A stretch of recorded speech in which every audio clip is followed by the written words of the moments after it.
मग काय म्हणताय मंडळी, दुसरा पॉइंट बघायला इच्छुक आहात का नाही? या व्हिडिओमध्ये मी तुम्हाला एक महाबळेश्वर मधला नवीन पॉइंट दाखवणार आहे. तर हा पॉइंट बघण्यासाठी आम्ही भरपूर इच्छुक होतो. यासाठी आम्ही लवकर आवरून बाहेर पडलो. बघा तर किती छान धुके पडले आहे.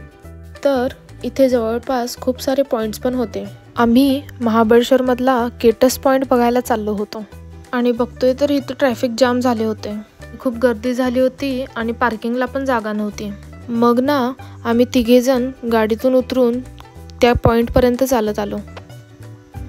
केटस पॉइंटला आल्या आल्या पहिला मला माकड दिसले आणि आमच्या मम्मीला लय हाऊस होती त्याच्यावर फोटो काढायची. आणि बघा ती किती घाबरत घाबरत त्याच्या साईडला उभारले ते. आणि मंडळी, या पॉइंटला गेल्यावर ना मला एकच डायलॉग आठवला, काय ती झाडी, काय तो डोंगर आणि काय तो धबधबा, सगळे एकदम खतरनाक आहे बघा. एक नंबर पॉइंट होता बघा. आणि आजूबाजूचा व्ह्यू बघून मला खूपच आनंद झाला होता. इथला हा धबधबा सगळ्यांचे लक्ष वेधून घेणारा होता बघा. तर ब्रिटिश गव्हर्नर यांच्या मुलीच्या नावावरून केटचा पॉइंट नाव पडले, म्हणून याचे नाव केटस पॉइंट असे आहे. आम्ही इथे बसलोच होतो तोपर्यंत एक माकड येऊन मम्मीची पर्स बघत होते. मग आम्ही तिथून निघून गेलो. कारण तुम्हाला माहितीच असेल, माकडांचं काय सांगता येत नाही, कधी व्यवस्थित वागतील आणि कधी अंगावर येतील ते. पण आमची मम्मी तर माकडाचं खूप लाड करते. खरं मला अजिबात आवडत नाहीत माकडं. असो. आणि इथे कृष्णा खोरेचे स्वच्छ पाणी होते. या सुंदर ठिकाणी आम्ही खूप सारे फोटो काढले. हे एवढी माकडे होती की आमच्या प्रत्येक फोटोत कुठं ना कुठेतरी माकड दिसेलच तुम्हाला. आणि आमची मम्मी त्यांच्यासोबत फोटो काढताना. यांच्यात पण असा एक डॉन होता की ज्याला बघून सगळी माकडे इकडं तिकडं पळत होती. आणि मी माकडांना म्हणतो, ते काय रे उपयोग तुमचा, ह्याला घाबरताय? मी इथे बरेच खायचे स्टॉल पण होते. यानंतर भावासोबत फोटो काढले. भावानं मला त्याचा पर्सनल फोटोग्राफरच बनवला. आणि इथं भावाचे फोटो तर संपतच नव्हते. फोटो काढून झाल्यानंतर आम्ही इथे कणीस खायला घेतले आणि तिथल्या जवळपासच्या हॉटेलमध्ये आम्ही जेवलो. मग आम्ही महाबळेश्वरमध्ये फेमस असणाऱ्या मॅप्रो गार्डनला आलो.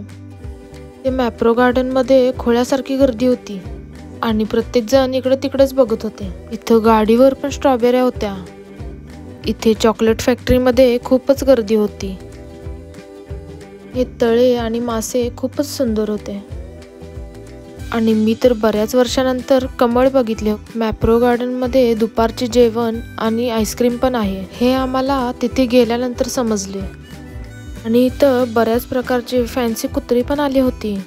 हे फुलासारखे आईस्क्रीम बघितल्यावर आम्ही ठरवले की खाऊन तर बघूयात.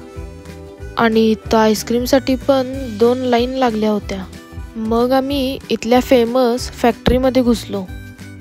इथे चॉकलेट्स, सॉस, जॅम आणि वेगवेगळ्या प्रकारचे सिरप आणि मॉकटेल्स होते. आम्ही इथे चॉकलेट्स आणि सिरप घेऊन बाहेर आलो. आणि बाहेर आलो तर पावसाचे वातावरण आणि धुके होते आणि वातावरण थंड झाले होते. मॅप्रो गार्डनमध्ये आमचे 2 तास तर गेलेच होते. आणि हा, ते आईस्क्रीम पण मस्त होते. तरी संध्याकाळचे 5 वाजले होते आणि आम्ही आलो होतो महाबळेश्वर मंदिरात दर्शन घेण्यासाठी. इथे गर्दी पण होती आणि भरपूर पाऊस पण पडत होता.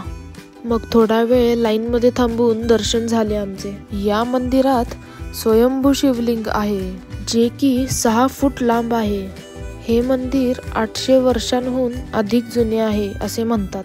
मला मंदिरात फोटो किंवा व्हिडिओ करता आले नाहीत, कारण की तिथे सक्त मनाई होती. तुम्ही जर महाबळेश्वरला गेला तर या मंदिरात नक्की जा.